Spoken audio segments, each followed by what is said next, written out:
गुरु परंपरा योग संस्थान में आपका स्वागत है। पेपर 2 यूनिट 2 में हमें क्या क्या पढ़ना था। मुख्य उपनिषद था जो हम पढ़ चुके हैं, श्रीमद् भगवद गीता था जो हम पढ़ चुके हैं, और योग वासिष्ठ बचा हुआ है जो हम आज से शुरू करेंगे। योग वशिष्ठ बोलते हैं लेकिन मेन है योग वासिष्ठ।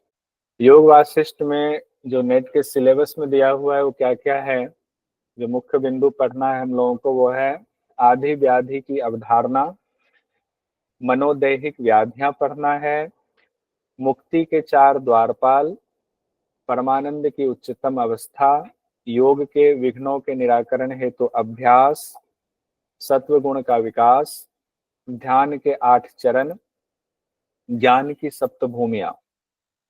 इतनी चीजें पढ़नी है। और उसके साथ ही हम लोग जो अब तक क्वेश्चन पूछे गए हैं पीवाईक्यू, जैसे हम लोगों ने भगवत गीता का किया हुआ है वैसे ही पीवाईक्यू कर लेंगे तो आपको पता चलेगा कि योग वासिष्ठ के कोई भी सवाल आपका छूट नहीं रहा है।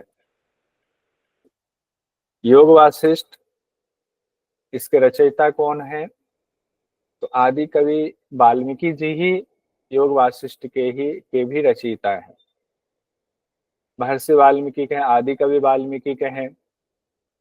रामायण की रचना आदि कवि वाल्मीकि जी ने की, और आदि कवि वाल्मीकि जी ने ही योग वासिष्ठ की भी रचना की है। योग वासिष्ठ के और कौन कौन से नाम हैं?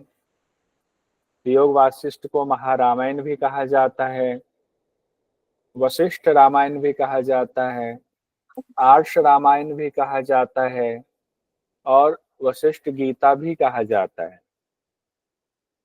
वशिष्ठ गीता, देखिए एक शब्द यहाँ आया हुआ है कि गीता से तुलना की गई। अब इसी में आज मैं कई विद्वानों को, बड़े बड़े जो धर्म के विद्वान हैं उनको सुन रहा था तो पता चला कि जो महत्व महाभारत में श्रीमद् भगवद गीता का है, जिस तरह का उत्कृष्ट ज्ञान श्रीमद् भगवद गीता में महाभारत के अंतर्गत है, उसी तरह का उत्कृष्ट ज्ञान रामायण में योग वासिष्ठ में है। यानी महाभारत का के लिए गीता हो गया आपको श्रीमद् भागवत गीता, और रामायण के लिए गीता हो गया आपको वशिष्ठ गीता, जिसको कि योग वासिष्ठ नाम से हम लोग अभी पढ़ने वाले। बस दोनों में अंतर क्या है? अंतर ये है कि वहां पर भगवान अर्जुन को ज्ञान दे रहे हैं, और यहाँ पर यानी योग वासिष्ठ में यानी रामायण में, महारामायण में भगवान को ज्ञान दे रहे हैं। योग वासिष्ठ में कुल 6 प्रकरण है। कितने प्रकरण हैं? कुल 6 प्रकरण है। एक एक प्रकरण को देखिए, इससे भी सवाल पूछा जाता है कि प्रकरण को भी क्वेश्चन में आ जाता है, सीक्वेंस में बताइए। वैराग्य प्रकरण पहले है कि निर्वाण प्रकरण पहले है, इसकी भी जानकारी हमें होनी चाहिए, कौन सा प्रकरण पहले है। तो पहला है वैराग्य प्रकरण, जिसमें 30 सर्ग हैं। वैराग्य प्रकरण भी सर्गों में बटा हुआ है। मुमुक्षु व्यवहार प्रकरण उसके बाद है, जो 20 सर्ग में बटा हुआ है। उसके बाद उत्पत्ति प्रकरण है तीसरा वाला, जो 122 सर्ग में बटा हुआ है। फिर स्थिति प्रकरण है जो 62 सर्ग में बटा हुआ है। फिर उपशम प्रकरण है जो 93 सर्ग में बटा हुआ है। फिर निर्वाण प्रकरण है, जिसमें निर्वाण प्रकरण के 2 भाग हैं, पूर्वार्ध जिसमें 128 सर्ग हैं, उत्तरार्ध जिसमें 216 सर्ग हैं। तो इस तरह से देखें, अगर इसको अभी हम लोग पढ़ेंगे डिटेल में, ऐसे करेंगे, पहले वैराग्य ही हो जाता है श्री रामचंद्र जी को। जब श्री रामचंद्र जी भगवान 16 साल के आसपास के होते हैं तब उनको वैराग्य होता है। वैराग्य होता है तो वैराग्य की स्थिति का जब उनको ज्ञान कराया जाता है कि आपकी ये स्थिति है, जब वो बताते हैं गुरु को, तो सवाल जवाब होता है, तो उनके अंदर मुमुक्षु वाली स्थिति हो जाती है। मुमुक्षु का मतलब होता है कि अब जिज्ञासा काफी उनकी हो जाती है, जिज्ञासा है, और जिज्ञासा के लिए वो सवाल पूछते हैं अपने गुरुओं से। तो मुमुक्षु वैराग्य हुआ, तो उसके बाद मुमुक्षु व्यवहार मतलब उनके अंदर जिज्ञासा है सवाल करने का। फिर उसके बाद जब गुरु ज्ञान दे रहे हैं तो उसमें उत्पत्ति के बारे में बता रहे हैं, स्थिति के बारे में बता रहे हैं, और उपशम के बारे में बता रहे हैं। उत्पत्ति, स्थिति और उपशम, और फिर अंत में निर्वाण हो रहा है, निर्वाण की प्राप्ति हो रही, ऐसा करके हम लोग निमोनिक सजा लेंगे। निर्वाण सबसे लास्ट वाला प्रकरण है। जैसे श्रीमद् भागवत गीता में हम लोगों ने देखा था, मोक्ष संन्यास योग सबसे लास्ट है, मोक्ष मिला। उसी तरीके से यहाँ निर्वाण प्रकरण सबसे लास्ट प्रकरण है, और उसमें भी दो भाग है, पूर्वार्ध और उत्तरार्ध, इस तरह से दो भाग बना हुआ है। अब हम लोग जरा इसका स्ट्रक्चर और देख लेते हैं। इतना तो देखा है, फिर हम लोग कहानी भी देखेंगे। श्लोक है 32,000। किसके बीच संवाद है? तो भगवान श्री रामचंद्र और वशिष्ठ मुनि के बीच मुख्य रूप से संवाद है, श्री रामचंद्र जी और वशिष्ठ मुनि के बीच में। लेकिन इसमें संवाद और भी लोगों का है, ये मुख्यतः संवाद है। जैसे विश्वामित्र जी भी आए हुए हैं, कहानी तो वहीं से शुरू हो रही है। वैसे विश्वामित्र जी आए हुए हैं, तो वहां से ट्विस्ट आ रहे कहानी में आता है, तो विश्वामित्र जी भी ज्ञान दे रहे हैं। उसके बाद ज्यादातर क्या, बहुत ज्यादा चीजें आप ये मानकर चलो 95% चीजें वशिष्ठ मुनि ही बता रहे हैं। अवधारणा क्या है जो इसमें ज्ञान दिया गया है सृष्टि का, जिसमें उपशम की बात, जिसमें उत्पत्ति, स्थिति और उपशम की बात आ रही है, तो अद्वैत वेदांत का सिद्धांत है पूरी तरीके से, अद्वैत वेदांत का सिद्धांत।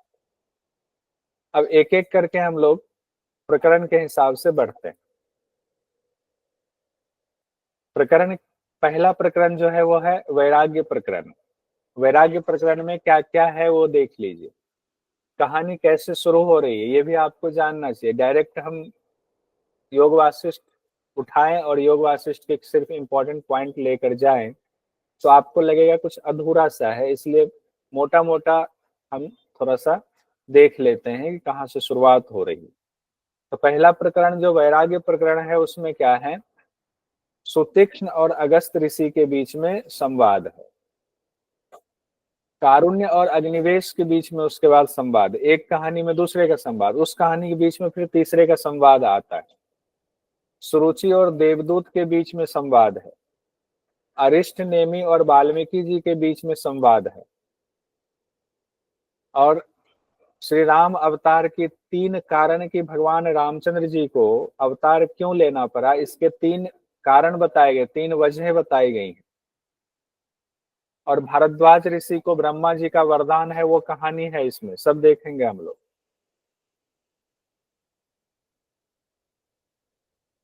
पहले प्रकरण में ही श्री रामचंद्र जी को, यानी भगवान श्री रामचंद्र जी को वैराग्य हुआ है, उसी का वर्णन है। और श्री रामचंद्र जी खुद अपने वैराग्य में उनकी स्थिति उस वक्त कैसी है वैराग्य होने के बाद, ये बात वो पूरी सभा में बता रहे हैं। उस सभा में उनके पिताजी बैठे हुए हैं, उसी सभा में गुरु वशिष्ठ बैठे हुए हैं, विश्वामित्र जी बैठे हुए हैं, और उसी सभा में वेद व्यास जी भी बैठे हुए हैं, व्यास जी भी बैठे हुए हैं। कंफ्यूज मत होइएगा, अभी क्लियर कर लो। आप कहेंगे वेद व्यास जी तो अभी महाभारत काल में हुए, तो कहाँ आप त्रेता काल में जोड़ रहे? तो वेद व्यास जी भी उस वक्त बैठे हुए हैं, और भी बड़े बड़े ऋषि मुनि बैठे हुए हैं। तो योग वासिष्ठ की शुरुआत ऐसे होती है कि अगस्त नाम के ऋषि हैं, अगस्त ऋषि हम लोग सब जानते हैं, नाम बहुत मशहूर हैं। उनके शिष्य हैं सुतीक्ष्ण। तो उनके शिष्य के मन में एक सवाल होता है कि मोक्ष की प्राप्ति कैसे हो। मोक्ष की प्राप्ति को लेकर के वो सवाल उनके मन में होता है, और फिर उनको लगता है कि हमारे मन में जो सवाल है उस संशय को दूर करने के लिए क्यों न गुरु का सहारा लिया जाए। तो अपने गुरु अगस्त ऋषि के पास वो पहुंच जाते हैं, और अगस्त ऋषि के पास पहुंच करके सुतीक्ष्ण जी सवाल पूछते हैं। क्या सवाल पूछ रहे हैं? सुतीक्ष्ण जी सवाल पूछते हैं, हे गुरुदेव, मोक्ष का कारण क्या है, कर्म या ज्ञान? देखिए दो चीजें है, कर्म या ज्ञान। ज्ञान से होगा, कर्म से होगा। भगवत गीता में भी हम लोग कर्म और ज्ञान के बारे में पढ़ रहे थे। तो इस पर जवाब गुरु अगस्त जी बड़े सुंदर देते हैं। कहते हैं, ना तो केवल कर्म से मोक्ष मिलेगा, ना ही केवल ज्ञान से मोक्ष मिलेगा। यानी सिर्फ आप कर्म कर रहे हो तो नहीं मिलेगा मोक्ष, और आपके अंदर खूब ज्ञान है, कर्म कर ही नहीं रहे तो भी मोक्ष नहीं मिलेगा। कहते हैं होता है क्या, कहते हैं कर्म से अंतःकरण शुद्ध होता है, मोक्ष नहीं मिलता है। जब अनासक्त, कर्म का मतलब क्या, अनासक्त कर्म, हर जगह अनासक्त कर्म ही कर्म का अर्थ कहा गया। कर्म से अंतःकरण शुद्ध होता है, मोक्ष नहीं होता है। और सिर्फ ज्ञान से भी बिना अंतःकरण शुद्ध हुए मोक्ष नहीं मिलता है। सिर्फ ज्ञान से भी अंतःकरण आपका शुद्ध हुआ नहीं, क्योंकि अंतःकरण किससे शुद्ध होगा, कर्म से शुद्ध होगा। और जब आपका अंतःकरण शुद्ध नहीं है और ज्ञान आपको भरपूर है, तो आपको मोक्ष नहीं मिलेगा। कितना भी ज्ञान हो आपको, कि आप सारे वेद को जानते हो, सारे पुराण को जानते हो, उपनिषद को जानते हो, और कर्म में उसको उतार ही नहीं रहे, तो उतारा नहीं कर्म में, तो अंतःकरण शुद्ध हुआ नहीं, तो मोक्ष कहाँ से मिलेगा। तो फिर कहते हैं फिर रास्ता क्या है बताइए। तो अगस्त ऋषि कहते हैं कर्म से अंतःकरण शुद्ध कर लो। तो जब अंतःकरण शुद्ध होगा, तो अंतःकरण शुद्ध होते ही तुम्हारा ज्ञान उपजने लगता है उससे। अंतःकरण शुद्ध होने पर ज्ञान उपजता है, और ज्ञान उपजने से फिर विवेक की प्राप्ति होती है। तो इसको दूसरे सेंस में ये भी कह सकते हैं कि जब अंतःकरण शुद्ध होता है, तो विवेक ज्ञान की प्राप्ति होती है। और जो विवेक ज्ञान की प्राप्ति होती है, तो विवेक ज्ञान की प्राप्ति से सारे संशय मिट जाते हैं, कोई सवाल फिर अधूरा नहीं रहता है। सारे सवाल जो आपके मन में थे या होंगे, सारे सवालों का जवाब मिल जाता है। अगस्त ऋषि इसको अब और अच्छे से समझाने के लिए अपने शिष्य सुतीक्ष्ण को एक कहानी सुनाते हैं। कहते हैं कारुण्य नाम का एक ब्राह्मण पुत्र था। किसका, कारुण्य। एक ब्राह्मण का बेटा था, उसका नाम था कारुण्य। उसको ज्ञान बहुत था, मतलब भरपूर ज्ञान उन्होंने ले लिया। ये प्रकृति है, ये पुरुष है, इस प्रकृति के फेर में जीवात्मा फंसा हुआ है, इस तरह के मतलब जितने ज्ञान की जितनी बारी चीजें हो सकती हैं, पूरा ज्ञान उन्होंने ले लिया। और ज्ञान ले लिया तो क्या हुआ, उसको वैराग्य हो गया। ये तो सारा संसार ही बेकार है, इसमें तो खामखा हम कर्म करके क्या करें, कर्म के परवश हो जाएंगे हम, तो इसमें फंसे रहेंगे। तो क्या हुआ कि उसको उदासी आ गई, और कर्म करना ही उन्होंने छोड़ दिया। कि इन्होंने, कारुण्य नाम के ब्राह्मण ने, जब उसके पिता अग्निवेश ने, उनके पिता का नाम था अग्निवेश, जब उसके पिता अग्निवेश ने कारण पूछा कि कारुण्य तुमको क्या हुआ, क्यों तुम इस तरह से, तुमने कर्म करना छोड़ दिया और वैराग्य के रास्ते की तरह तुम बैठे हुए हो। तो कारुण्य ने कहा कि पिताजी, हमने सुना हुआ है, श्रुति तो यही कहती, श्रुति मतलब वेद, वेद खूब पढ़ लिया, ज्ञान हो गया, कि जब ना धन से, ना कर्म से, ना संतान से ही मोक्ष की प्राप्ति होती है, तो कर्म करके क्या फायदा है, हम कर्म क्यों करें। धन खूब कमा लेंगे, कर्म करेंगे, मोक्ष की प्राप्ति होगी नहीं। ऐसे कर्म से क्या फायदा, कि कर्म हम अच्छा अच्छा कर लें, खुद खूब वेद पढ़ लें, खूब जो है हमने यज्ञ कर लिया, सब कर लिया, उससे मोक्ष मिलेगा नहीं, हमें तो स्वर्ग की प्राप्ति होगी। तो सिर्फ स्वर्ग लेकर के क्या होगा, मोक्ष तो मिलेगा नहीं। और अगर हम कर्म करते हैं तो उसमें हमें गृहस्थ जीवन में शादी विवाह करेंगे, शादी विवाह हमने किया, संतान की उत्पत्ति हुई, हमारी प्रजा बढ़ी, मोक्ष तो फिर भी नहीं मिलता है। इसीलिए मुझे लगता है कि कर्म क्यों करना है, इसलिए मैं उदासीन हो गया और मैं संशय में हूँ। मतलब मुझे कुछ उपाय नहीं सूझ रहा है, आप ही बताएं मैं क्या करूं। अगस्त ऋषि कारुण्य नाम के ब्राह्मण की कहानी सुना रहे हैं, जो कि अग्निवेश के पुत्र हैं। अब अग्निवेश अपने पुत्र को कहानी सुना रहे हैं, किसकी, अरिष्टनेमि नाम के वैरागी की कहानी सुना रहे हैं। तो कहते हैं अरिष्टनेमि नाम का एक राजा था, जिनको वैराग्य हुआ तो अपने पुत्रों को राज्य दे दिया जब उनका समय हुआ, और तपस्या करने चले गए। पहले क्या होता था, 50 साल की उम्र हुई तो हम चले गए वानप्रस्थ में, फिर वानप्रस्थ से संन्यास लेते थे, तो उन्होंने अपने पुत्रों को राज्य दे दिया, हमने बहुत भोग किया, अब तुम राज्य भोगो। और खुद गंधमादन पर्वत है, वहां पर चले गए, तपस्या करने लगे। और ऐसी तपस्या उनकी थी, इतनी चित्त इतना निर्मल हो गया हुआ था कि इंद्रदेव जो है डर गए, पता नहीं क्या प्राप्त कर ले, क्या इसके मन में है। इंद्र भगवान डर गए, तो कहा कि इससे पहले कि कोई और स्थिति आए, पहले ही विमान भेज दो, इनको स्वर्ग में स्थान दे दो पहले ही। लेकिन वो तो जब उनका चित्त इतना निर्मल हो गया था कि उनको स्वर्ग जाने की इच्छा ही नहीं थी अरिष्टनेमि जी को। क्यों, क्योंकि उन्होंने ये पढ़ रखा था कि स्वर्ग जाने पर भी हमारे जो पुण्य कर्म है उसका क्षय हो जाएगा, फिर स्वर्ग से भी वापस हमें लौटना पड़ेगा पृथ्वी पर, तो हमें तो स्वर्ग भी नहीं चाहिए, हमें तो मोक्ष चाहिए। तो जो स्वर्ग से विमान आया था, इंद्रदेव ने भेजा था, उस विमान को अरिष्ट नेमि जी ने वापस कर दिया। देवदूत जो आए थे, उससे राजा ने कहा, अरिष्ट नेमि ने,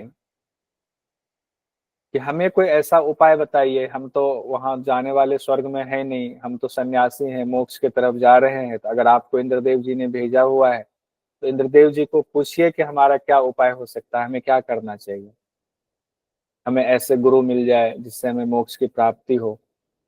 तो इंद्रदेव ने देवदूत से कहा कि एक काम करो, जब राजा ऐसा कह रहे हैं, वो दूत बन के गए थे, फिर दूत बन के आए, फिर उनको भेजा कि तुम अरिष्ट नेमि को वाल्मीकि जी के पास पहुंचा दो, इनके अंदर जो जिज्ञासा है उस जिज्ञासा को वाल्मीकि जी ही शांत कर सकते हैं, और फिर इनको मोक्ष की प्राप्ति होगी।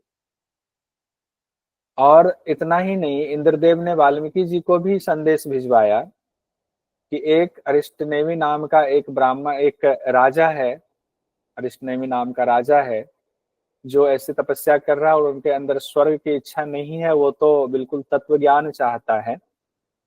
तो आप उनको तत्व ज्ञान का अधिकारी है वो, आप उनको प्लीज तत्व ज्ञान दें। उन्होंने एक तरह से उनकी पैरवी कर दी, इंद्र भगवान ने कहा भले आप जाओ मोक्ष की तरफ लगो, इधर रहोगे, बीच में कहीं टूट ना जाए आपकी साधना और इंद्रलोक ना मांगने लग जाओ। तो फिर उनको पहुंचाया गया वहां वाल्मीकि जी के पास, और वाल्मीकि जी ने अरिष्ट नेमि जी को यही योग वासिष्ठ की कथा सुनाई, महारामायण की कथा सुनाई। अब महारामायण की कथा सुनाई तो महारामायण लिखने की प्रेरणा कैसे मिली, उसकी भी चर्चा इसमें आने वाली है।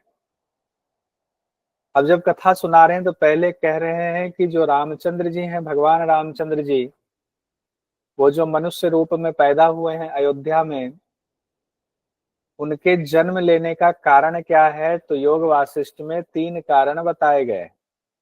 तीनों कारण को जान लीजिए। पहला कारण है, कहते हैं सनत कुमार ने विष्णु भगवान का अनादर किया था एक बार, जिससे विष्णु भगवान ने सनत कुमार को कामातुर होने का श्राप दे दिया और कहा कि तुम कार्तिकेय बनोगे। सनत कुमार तो जानते ही हैं, एक बार गए थे विष्णु भगवान के पास, वहां विष्णु भगवान को प्रणाम नहीं किया तो इनको लगा कि भाई ये बड़ा अहंकारी है, तो कहा तुम जो है काम वासना में डूब जाओगे और कार्तिकेय बन करके तुम जन्म लोगे, तुम्हारा जाओ।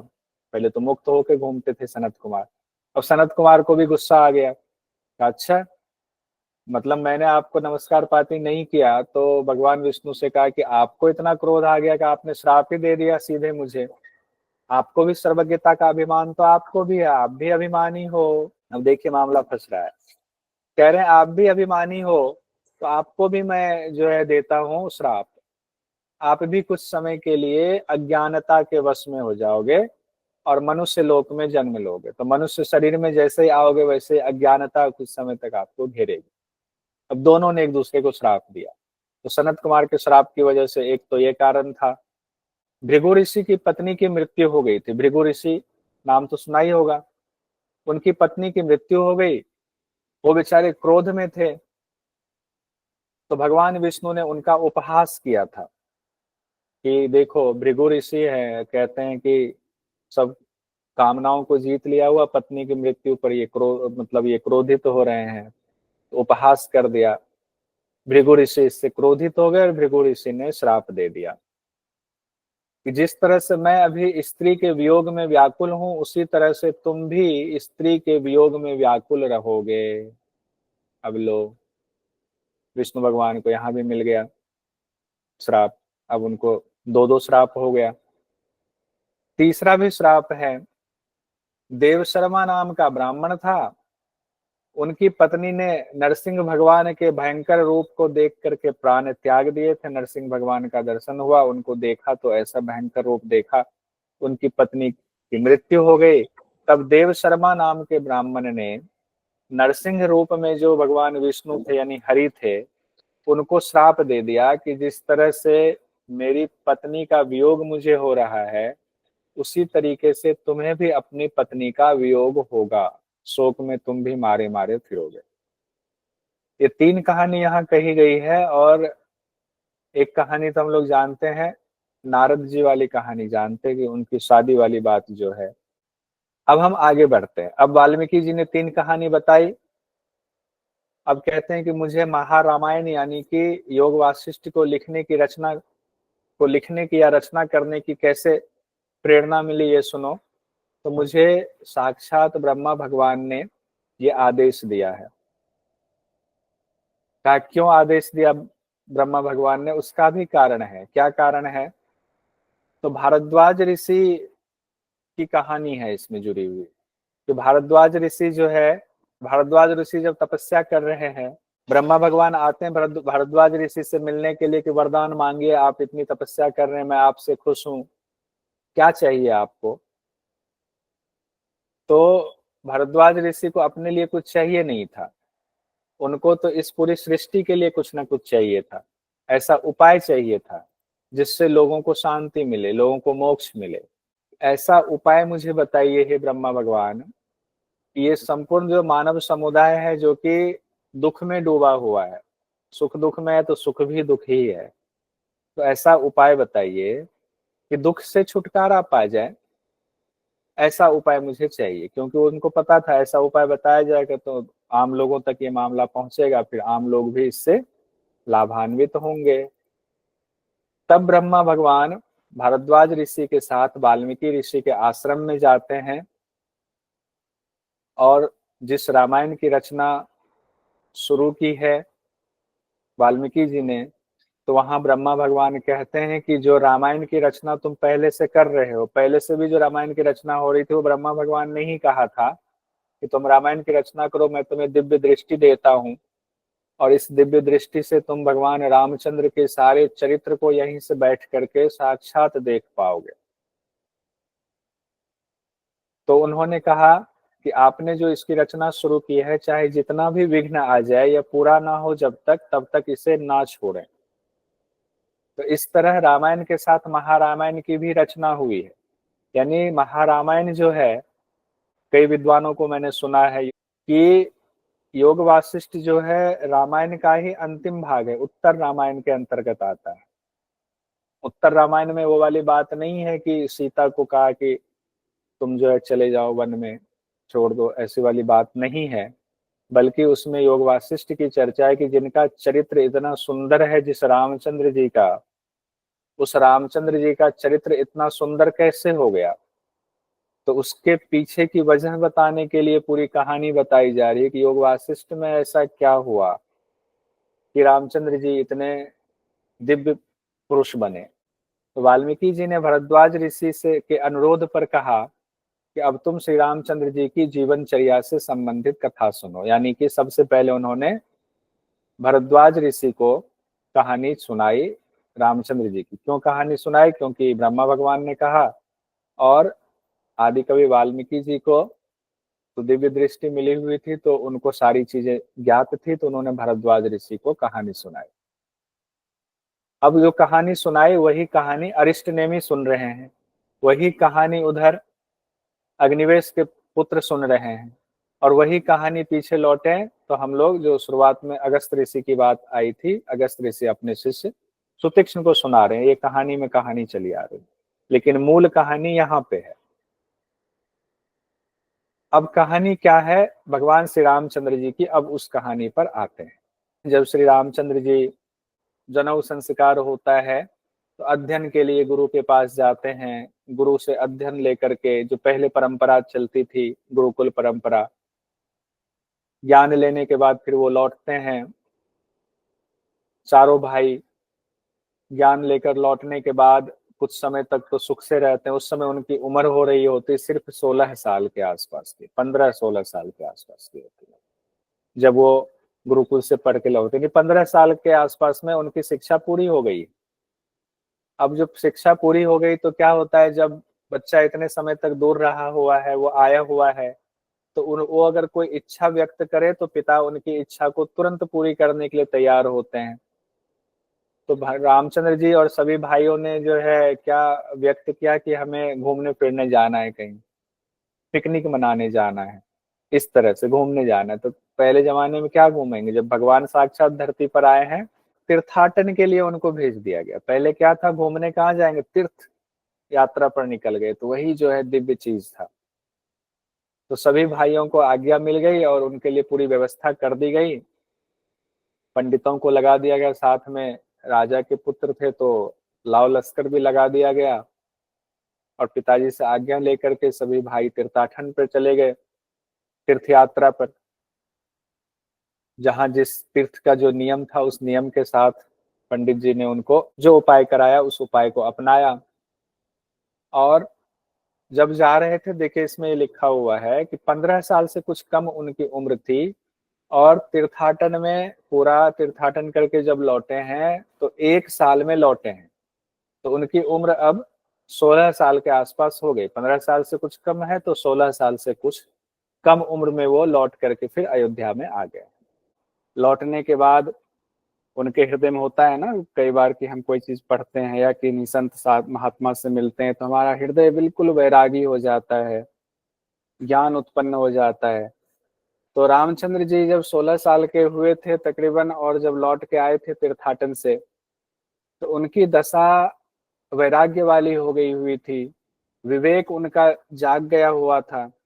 और उनको श्राप था कि कुछ समय के लिए आप मोहित होकर रहोगे, आप अज्ञान के परवश होकर रहोगे। तो वो तो अपने आप को उस वक्त जो है लोक में ये दिखा रहे, मैं तो आम मनुष्य हूँ, मैं राजा का एक पुत्र हूँ, बस इतना ही। क्योंकि उनको जो है अपने शिष्य की बात को भी रखना है, अगर किसी ने श्राप दिया तो उनका भी मान रखना है। लेकिन अब जो इस शरीर में उनके साथ स्थिति हो रही है, अब वो 16 साल में दयनीय स्थिति हो रही है। दयनीय स्थिति में क्या हो रहा है, उनको लग रहा है ये संसार बेकार की चीजें हैं, स्त्री वगैरह सब बेकार की चीजें हैं, ये भोग विलास बेकार की चीजें, इतना बड़ा महल ये बेकार है, क्या करना है इस महल का, मरना है फिर जन्म लेना है बार बार। तो भोग के प्रति उनकी तृष्णा बिल्कुल समाप्त हो गई। अब भोग के प्रति तृष्णा समाप्त होने का मतलब है कि आपके कुछ करने की फिर इच्छा नहीं रह जाती है। तो उनके पास जब भोजन लाया जाता था 56 भोग अच्छे अच्छी चीजें, तो वो खाते ही नहीं थे, सब हटा देते थे। भूख लगी तो थोड़ी बहुत कुछ खा लेते थे, बस शरीर चलाने के लिए। कई बार तो कई कई दिनों तक खाते भी नहीं थे। उनको कुछ नहीं सुहाता था, कोई अच्छी चीजें नहीं, नाच गान नहीं, कुछ भी नहीं। जो एक राजमहल में एक राजकुमार के लिए जितनी सुविधाएं होती थी सारी सुविधाओं को उन्होंने त्याग दिया। और जब यह स्थिति राजकुमार की होने लगी, वो भी राजा रामचंद्र जी की बड़े पुत्र थे, तो सारे लोग परेशान हो गए। समाचार राजा दशरथ जी के पास पहुंचा। दशरथ जी व्याकुल हो गए कि ये क्या हो गया है। अब उन्होंने जो है कई उपाय भी किया तरह तरह के कि भाई कुछ कोई ऐसा हो हमारे महल में जो इनको मना ले और इनकी स्थिति पर ध्यान दे। वैद्य जी से कभी बात हो रही, कभी किन्हीं से हो रही है, लेकिन कोई बीमारी हो तब तो वैद्य जी अगर पूछे रामचंद्र जी से आपको क्या हुआ है, क्या तकलीफ है, वो कहे मुझे कोई कष्ट नहीं है, मुझे कोई बीमारी नहीं है।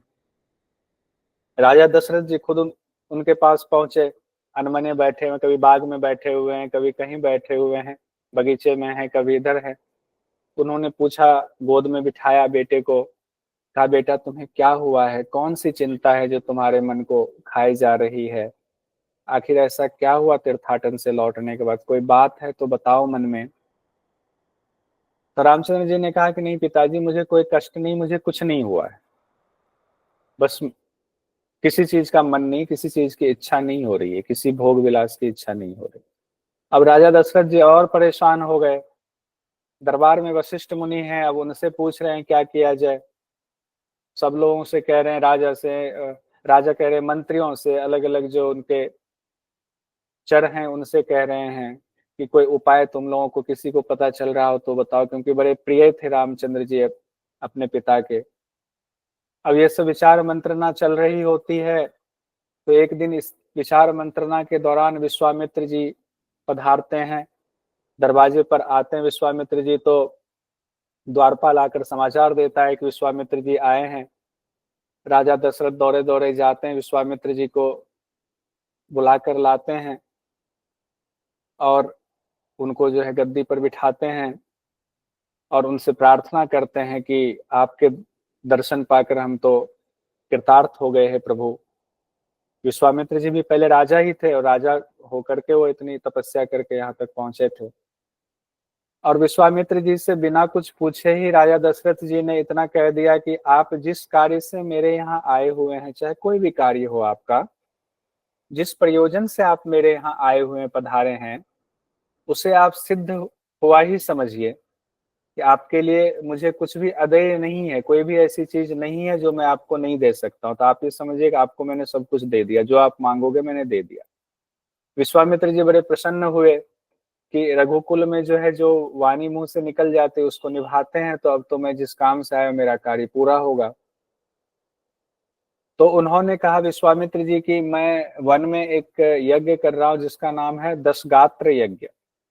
और 10 याग यज्ञ की, उस 10 गात्र यज्ञ की रक्षा के लिए मुझे रामचंद्र जी चाहिए, क्योंकि यज्ञ के दौरान वहां पर राक्षस लोग जो है विघ्न पहुंचाते हैं, ऊपर से मांस का टुकड़ा खून वगैरह गिरा देते हैं, अशुद्ध कर देते हैं, और हम उनको मार नहीं सकते क्योंकि अगर हम मारेंगे क्रोध आएगा, क्रोध होते ही हमारा जो है यज्ञ नष्ट हो जाएगा। वो यही चाहते हैं राक्षस। अब दशरथ जी ने जैसे ही ये बात सुना कि एक तो रामचंद्र जी बेचारे अभी ही मरे जा रहे हैं, क्योंकि द्वारपालों ने आके कहा कि हमारे राजकुमार की स्थिति इतनी दयनीय हो गई कि उनको कुछ हो ना जाए, हमें डर है, क्योंकि वो इतने दुबले पतले कृषकाय से हो गए, चेहरे का रौनक उड़ गया हुआ है। अब दशरथ जी तो इसी शोक में डूबे हुए थे कि ऊपर से कहा कि रामचंद्र जी को हम ले जाएंगे। कहा अरे बाप रे, मेरे बीमार पुत्र को ले जाएंगे ये। अब वो तो 2 घड़ी तक शोक में बैठे रहे। जगह जगह प्रसंग मिलता है कि राजा दशरथ जी तो बेहोश हो गए ये सुनते ही। एक तो पहले से दुख, ऊपर से जो है और दूसरा दुख हो गया। और जब उनको होश आया, मूर्छा टूटी, तो उन्होंने हाथ जोड़ के रोने लगे विश्वामित्र जी के पास कि हमारे रामचंद्र जी को ले जाने की बात मत कीजिए, जो चाहिए वो आप मांग लीजिए, मुझे ले चलिए, मैं लड़ूंगा, मैं अपनी पूरी सेना ले चलूंगा, लेकिन जो है हमारे रामचंद्र जी को मत मांगिए। तो विश्वामित्र जी ने कहा कि अभी तो तुमने जो है हमें वचन दिया था, और फिर तुम जो है कह रहे हो कि नहीं नहीं मांगिए। ठीक है, मैं जा रहा हूँ, तुम्हारे कुल का जो है मर्यादा तुमने खुद भंग की है। क्रोधित हो गए विश्वामित्र जी। जब विश्वामित्र जी ने ऐसे वचन कहे तो वशिष्ठ जी वहां बैठे हुए थे। वशिष्ठ जी ने राजा दशरथ जी को समझाया कि आप चिंता मत करो, रामचंद्र जी को कोई नुकसान नहीं होगा विश्वामित्र जी के साथ जाने में, ये उनके भले के लिए ही ले जा रहे हैं, क्योंकि ये सारी रचना तो पहले से हुई थी, विश्वामित्र जी के साथ जाएंगे। और वशिष्ठ जी इस बात को जानते थे, राजा दशरथ जी भले ना जानते हो। उन्होंने कहा आप चिंता मत करो, रामचंद्र जी को तो और ये शक्तिशाली बना देंगे, और उनको शिक्षा दीक्षा इतना देंगे कि वो जो है प्रतापी राजा बनेंगे। वो राक्षसों को से, जहां तक आपको डर लग रहा है कि राक्षसों से लड़ नहीं पाएंगे, बड़े बड़े धुरंधर राक्षस हैं, तो सारी कला ये सिखाएंगे राक्षसों से लड़ने की। विश्वामित्र जी उनको पूरी तरह से समझा लिया। तो वशिष्ठ जी की बात राजा दशरथ जी मान गए, और फिर बोला कि अपने द्वारपाल से कि जाओ राम और लक्ष्मण को बुला करके लाओ दरबार में, उनको बोलो विश्वामित्र जी आए हुए हैं, आपको बुलाया गया है। राम जी के पास गए द्वारपाल, उनकी स्थिति देखी तो द्वारपाल लौट आया, और उन्होंने कहा कि प्रभु उनकी दया तो बड़ी दयनीय है, दशा बड़ी दयनीय है। रामचंद्र जी इस स्थिति में है कि मुझे दया आ रही है, आप लोग भी सुनेंगे तो दया आएगी। भोगों में उनकी कोई आसक्ति नहीं है, हर चीज को वो हटा देते हैं, कोई वस्त्र सुंदर पहनते नहीं, भोजन सुंदर करते नहीं, नाच गाने से कोई लेना देना नहीं, शरीर की स्थिति दुर्बल हो गई है, किसी कार्य में उनकी प्रवृत्ति नहीं है, कुछ बोलते नहीं, कोई सवाल पूछने पर भी जवाब नहीं देते, मौन ही रहते हैं। तो इस तरह उन्होंने और भी पूरी स्थिति का वर्णन रामचंद्र जी का कर दिया, और पूरी भरी सभा में किया, वहां विश्वामित्र जी के सामने किया। तो विश्वामित्र जी ने देखा कि दशरथ जी बड़े दुखी हैं, तो उन्होंने कहा कि तुम दुखी मत हो, क्योंकि ये कोई रोग नहीं हुआ है रामचंद्र जी को कि दुखी हो रहे हो, उन्हें तो विवेक और वैराग्य हुआ है। उनकी स्थिति ऐसी है कि उनको विवेक और वैराग्य हुआ है, ये कोई रोग नहीं है। जब ये बात उन्होंने सुना तो थोड़ी तसल्ली मिली। कहा फिर क्या किया जाए उपाय। कहा उपाय है, जब विवेक वैराग्य होने पर इस तरह की स्थिति होती है तो इसका युक्ति पूर्वक इसका निवारण किया जाता है, इसके उपाय हैं, इस उपाय को हम लोग करेंगे, आप उनको हमारे पास बुला कर लाओ, हम ऐसा उनको ज्ञान देंगे कि वो सारे कार्य व्यापार को करना शुरू कर देंगे, यानी राजकाज संभालने के आप चाह रहे हो कि राजा बने बाद में, वो सारी क्रियाकर्म को करेंगे, वो संसार में जो भी कर्तव्य है उसको वो पूरा करेंगे, उनको बस यहाँ ले आओ। ये सुनकर राजा दशरथ जी बड़े खुश हुए। उन्होंने दूत को भेजा, कहा कि आप ये उनको कहना कि आपको बुलाया गया है, आदेश दिया गया है और पिताजी ने आदेश दिया है। तो अब की जब गए दूत, तो रामचंद्र जी को विवेक वैराग्य हुआ था, पिताजी की आज्ञा नहीं टाल सकते थे, तो श्री रामचंद्र जी, लक्ष्मण जी और शत्रुघ्न जी तीनों आ गए। भरत जी उस वक्त नहीं थे, वो नाना के यहाँ ज्यादा जाते थे, नाना जी से उनको बड़ा प्रेम था। तो तीन भाई आए, भरत जी नहीं आए थे। सभी को प्रणाम करके तीनों राजकुमार अपने यथा उचित जो उनके लिए आसन था उस आसन पर बैठ गए। मतलब उनसे वशिष्ठ जी, राजा दशरथ जी सब अब सभा में पूछ रहे हैं रामचंद्र जी से कि क्या हुआ है तुम्हें, क्यों तुम मोह के समुद्र में डूबे हो, क्यों तुम ऐसे चिंता में डूबे हो, लगता है क्या सोच रहे हो पता नहीं, क्यों आत्मज्ञान शून्य स्थिति में तुम हो, ऐसा लगता है शून्यता में खोए जा रहे हो। हमारे यहाँ भी अगर कोई बच्चा ऐसा हो तो पिताजी ऐसा ही पूछते हैं। दोनों ऋषि ने जब जब वशिष्ठ जी और फिर दशरथ जी ने पूछा, तो उसके बाद फिर विश्वामित्र जी पूछते हैं। विश्वामित्र जी ने कहा कि तुम्हारे नयन ऐसे लग रहे हैं कि व्याग्र हैं, ये किसी चीज को जानने के लिए, कोई जिज्ञासा के लिए, और नयन जो व्याग्र हैं तो इसने चंचलता को त्याग दिया है, ये अब किसी चीज भोग विलास की चीजों पर नहीं जा रहा है। तो तुम बताओ मोहित क्यों हो रहे हो। अब उधर देखे भगवत गीता में श्री कृष्ण भगवान पूछते हैं अर्जुन से कि तुम मोहित हो रहे हो, ऐसा क्यों मोहित हो रहे हो। और यहाँ पर रामचंद्र जी से पूछ रहे हैं वशिष्ठ जी, विश्वामित्र जी, दशरथ जी कि तुम क्यों मोहित हो रहे हो, तुम्हारे मन में ऐसी कौन सी अभिलाषा है, बता दो अभिलाषा को, तुम्हारे कौन से मनोरथ जो नहीं है कि हम पूरे नहीं कर सकते, सारे मनोरथ पूरे कर देंगे। कई लोगों ने उस दौरान सलाह भी दी थी, हो सकता है या माता पिता का विचार आया होगा, हो सकता है 16 साल का है तो शादी विवाह की इच्छा हो रही होगी, बता नहीं रहे होंगे तो चलो शादी भी करा देते हैं, लेकिन ऐसी तो कोई बात थी नहीं। इसके बाद क्या होता है, रामचंद्र जी को जब लगता है कि नहीं यहाँ तो बड़े बड़े विद्वान हैं, अब हमसे हमारे मन की बात पूछी जा रही है, तो उनके मन में जो विचार चल रहे थे, वैराग्य के जो सुंदर सुंदर विचार चल रहे थे, उस विचार को रखना शुरू किया। तो पहला जो प्रकरण है उसका नाम क्या है, पहले प्रकरण का वैराग्य वैराग्य वैराग्य प्रकरण। वैराग्य की स्थिति तो हम आप थोड़ा बहुत तो हम आपने पढ़ा हुआ है वैराग्य के बारे में कि वैराग्य होता है तो क्या होता है। और यहाँ पर रामचंद्र जी को वैराग्य हुआ है, हमारी आपकी स्थिति नहीं है। तो उसमें पूरा जो अब वर्णन है वैराग्य प्रकरण में, रामचंद्र जी अपने जो वैराग्य की स्थिति है उसका वर्णन कर रहे हैं। और जब उन्होंने वर्णन करना शुरू किया तो जितने देवता थे सब वहां उतर आए, अयोध्या में उस राज दरबार में सारे ऋषि मुनि गण वहां उतर आए कि अब रामचंद्र जी उस वैराग्य का वर्णन करने वाले हैं। कौन सा वैराग्य है जरा उसको सुनते हैं। तब रामचंद्र जी कहना शुरू करते हैं, मैंने तो बहुत शॉर्ट में, हो तो इतना लंबा है मैंने छोटे में रखा हुआ है। तो रामचंद्र जी कहते हैं कि धन संपत्ति आयु सब तो दुख रूप ही है हे मुनिवर। धन संपत्ति ये तो दुख है, आयु है ये भी दुख रूप में है। फिर कहा कि अहंकार ये तो बहुत खराब चीज है, अहंकार से तो गति हमारी खराब हो जाती है। चित्त में हमारे इतने दोष होते हैं, चित्त तो निर्मल होता ही नहीं है। तृष्णा के बारे में कहा, हर चीज के प्रति तृष्णा होती है, और वो तृष्णा का परिणाम क्या होता है, जन्म मृत्यु के चक्र में आप घूमते रहो, यानी कभी आपको मोक्ष, कभी वो शुद्ध स्थिति में आप पहुंच नहीं पाते हो।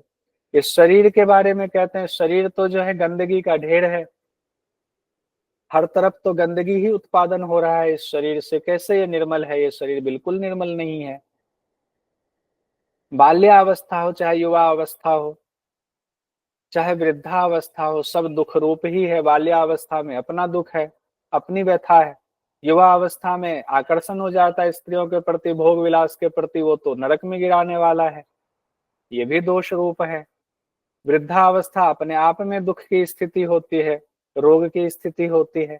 इसी का मैंने तो एक एक लाइन लिया, इतनी सुंदर व्याख्या की गई है फिर कहते हैं काल का स्वरूप सुन लीजिए। काल जो है भूत वर्तमान भविष्य है, उसका वर्णन करके बोले भयंकर काल रूपी महेश्वर इस संपूर्ण दृश्य प्रपंच को निगल जाने के लिए सदा उद्धत रहते हैं। कोई भी काल बचता नहीं है, उसमें परिवर्तन होता रहता है, निगलते रहते हैं। तो उन्होंने कहा कि क्या बताएं, क्या हमारा काम एक जीव के रूप में यही है कि हम सिर्फ जन्म लें और मरें, जन्म लें और मरें। 16 साल की उम्र में है, आप सोचिए कितनी सुंदर उनकी वाणी होगी, और वो भगवान हैं, और दिव्य जो है वहाँ दरबार सजा हुआ है, सारे ऋषि मुनि देवता सब पधारे हुए हैं, सारे देवता, और व्यास जी भी वहां पर हैं, वशिष्ठ जी हैं, विश्वामित्र जी हैं, जिन जिन ऋषियों के नाम ले लो सब वहां पर हैं, अपने मन स्थिति का वर्णन कर रहे हैं। और वैराग्य में जो जिज्ञासा उनके अंदर है, वो जिज्ञासा कर रहे हैं कि हमें उपाय बताइए कि हम क्या करें, हमें तत्व ज्ञान के देने के लिए बताइए, तत्व ज्ञान हमें कैसे प्राप्त हो कि हमें मोक्ष प्राप्त हो जाए। तो उन्होंने अपने गुरु से, यानी विश्वामित्र जी से, वशिष्ठ जी से तत्व ज्ञान के उपदेश के लिए प्रार्थना की उन्होंने।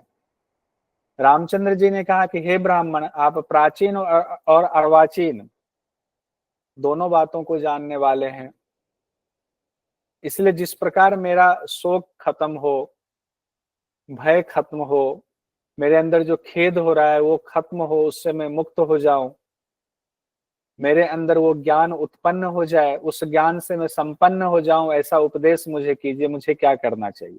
अब रामचंद्र जी खुद कह रहे हैं कि मुझे इस स्थिति में क्या करना चाहिए, क्योंकि मुझे हर चीज से वैराग्य हो गया है, अब मैं क्या करूं। अब रामचंद्र जी के मुख से इतनी अनुपम व्याख्या सुने तो समस्त ऋषिगण तो वहां थे ही, नारद जी, व्यास जी, मरीचि, दुर्वासा, अंगिरा, उनके पुत्र अंगिरस, हम लोगों ने पढ़ा है ना, अंगिरा ऋषि, अंगिरस ऋषि, उसमें उपनिषद में पढ़ा है। क्रतु ऋषि, पुलत्स ऋषि, पुलह ऋषि, वात्स्यायन ऋषि भी हैं, भरद्वाज ऋषि हैं, वाल्मीकि जी हैं, उद्दालक ऋषि हैं, ऋचिक जी हैं, शरियाती ऋषि हैं, च्यवन ऋषि भी हैं। सभी ऋषिगण वहां विराजमान हैं। और जब सबने ये सुनी व्याख्या रामचंद्र जी की, तो सबने उनकी भूरी भूरी प्रशंसा की, वाह वाह, फूलों की बारिश होने लगी। हमने 5 मिनट में खत्म कर दिया, लेकिन ये बहुत लंबा प्रकरण है, कभी आपको मौका मिले तो अलग से इसको पढ़िए, क्योंकि अभी हमने छोटे में इसलिए किया कि हमें क्या करना है, सिर्फ यूजीसी नेट जियारत के हिसाब से थोड़ी सी कहानी लेना है, और जो उसमें हमारा सिलेबस में टॉपिक दिया हुआ उस टॉपिक को हमें कंप्लीट करना है, बस इतना ही। अब हम यहाँ पर दूसरे प्रकरण में आएंगे, मुमुक्षु व्यवहार प्रकरण। मुमुक्षु व्यवहार प्रकरण में क्या क्या है ये हम लोग कल पढ़ेंगे। इस प्रकरण में अब उनके सवाल का जवाब दिया जाएगा।